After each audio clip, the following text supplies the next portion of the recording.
মৌন হৈ থকাৰ 15টা উপকাৰ যদি আপুনি মৌন হৈ থাকিব জানে তেন্তে আপুনি মানুহৰ লগত বেছি ব্যস্ত নহব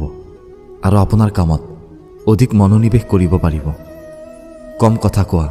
আৰু প্ৰয়োজনৰ সময়তহে কথা কোৱাৰ দ্বাৰা মানুহে আপুনি কোৱা কথাবোৰ মনোযোগেৰে শুনি থাকে আৰু ইয়াক অধিক গুৰুত্ব দিয়ে মনে মনে থাকিলে আপোনাৰ গোপন কথা উলিয়াই অহাৰ সম্ভাৱনা কম হয় মৌন হৈ আমি আনৰ কথা ভালকৈ শুনিবলৈ পাওঁ আৰু সেইবোৰ ভালদৰে বুজিব আপুনি যিমানে কম ক'ব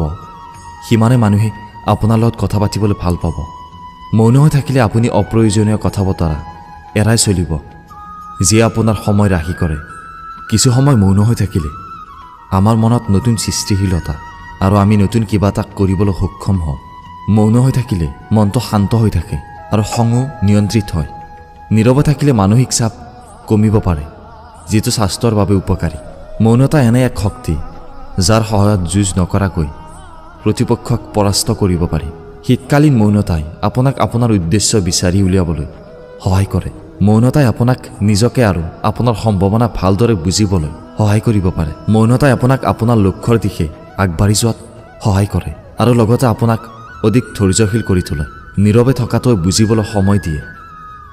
যাতে আপুনি ভাল সিদ্ধান্ত ল'ব পাৰে এক গৱেষণা মতে গোটেই দিনটো যদি আমি কেইমিনিটমান নিমাত হৈ থাকোঁ তেন্তে আমাৰ মগজুৱে ৰিচাৰ্জ হৈ ভাল কাম কৰে বন্ধুসকল যদি ভিডিঅ'টো ভাল লাগিছে তেন্তে লাইক কৰিব আৰু বন্ধু বান্ধৱীৰ লগত শ্বেয়াৰ কৰিব এনে ধৰণৰ ভিডিঅ' চাবলৈ চেনেলটো ছাবস্ক্ৰাইব কৰক ধন্যবাদ